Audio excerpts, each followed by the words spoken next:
Well, I'll tell you a little story. When I was about 22, I was a landscaper's labourer, and I absolutely hated that job. I got paid terribly, and I really hated the job. I don't know, any tradies here, any people at work, a real job, I think you're amazing. I can't stand physical labour. I avoid it at all costs. I'd rather go and work for 6 months to pay someone else to do a 3-hour job than do it myself. I can't stand it. So when I was a landscaper's labourer, he would always drop me off, and it took me a few years to figure out that he always gave me the really bad jobs and not enough of the right tools. So I was sort of, I don't think he did it on purpose, I just think he did it. Anyway, so I got dropped off at this person's house in Croydon. And I remember this day, even though it was many years ago, because it was this moment, a real moment for me in my life. He dropped me off in this guy's front yard and he said, "See that big tree?" And I'm like, I can't see anything else. I can see the tree. It's huge. He said, "Well, this tree has got some vines growing on it from another tree, and they're killing the real tree." And he said, "What I want you to do is just get rid of the vines so we can actually see really what's going on. See the real tree." I said, "No problem." He said, "Here's some secateurs, here's some water, and I'll be back in 4 hours." Okay, see ya. So I start clipping away. After 3.5 hours, I got rid of every vine. And you know what? The actual tree itself was that high, that wide, and it was dead. So much so that I just pulled it out like that. Every single thing was a vine. Every bit of life you saw was actually from some other tree, which wasn't even a tree, it was a vine. It's like a virus. And for a second, I wish these moments would increase, but for a second, the helmet of wisdom and salvation and everything came down upon me. And I went, that's exactly how I feel about myself. That's how I feel. I feel like I'm this person that has all this greenery surrounding me, all this, but really I just feel like a dead little tree. I don't even like myself, and I'm dead, and I'm small, and I feel insignificant. And people, what they see on the outside is this tree taking up the whole yard, and yet really I don't feel that way. I actually don't like myself at all, and I feel like I'm just this little silver birch that's dead. And I reckon there's people here tonight that feel that way. The truth be known, when you get home and the cool outfit's off, or the makeup, or the good-looking shirt you have, or your sort of public face, you really don't like yourself at all.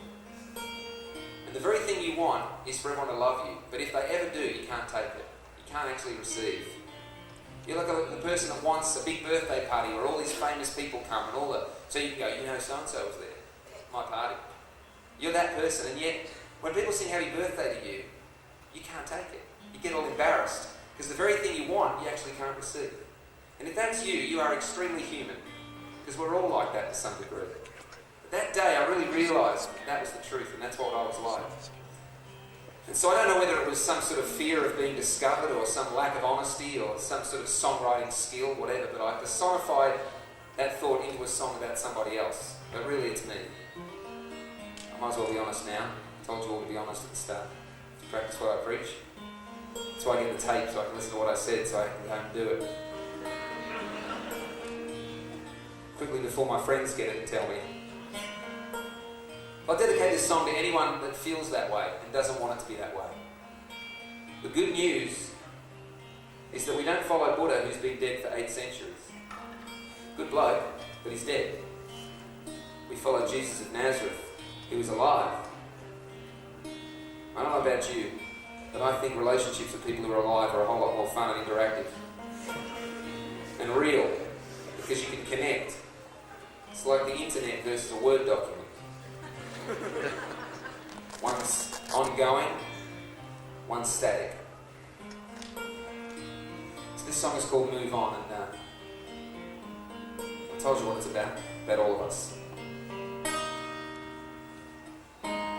It's time to move on, she said. It's time to move on. Been in this prison called yesterday. And it's time to move on.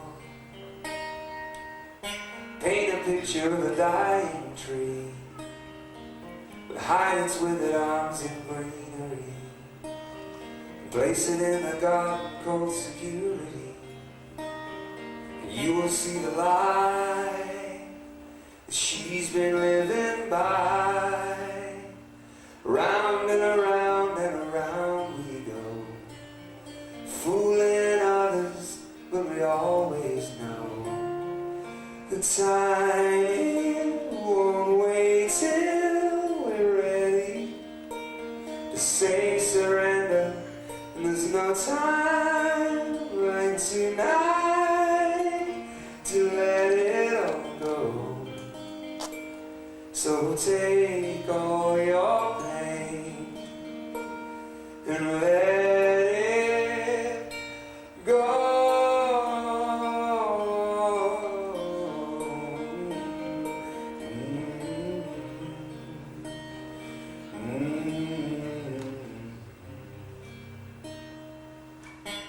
You wanna know the truth, he said,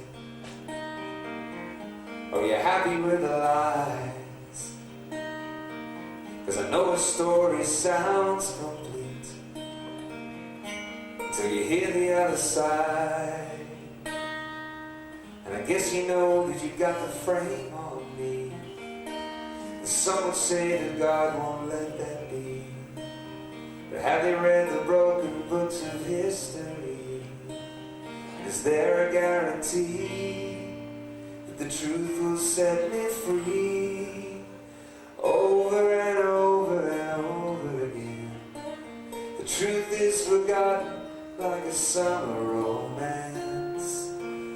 And time won't wait till we're ready to say surrender, and there's no time like tonight to let it all go. So take all your pain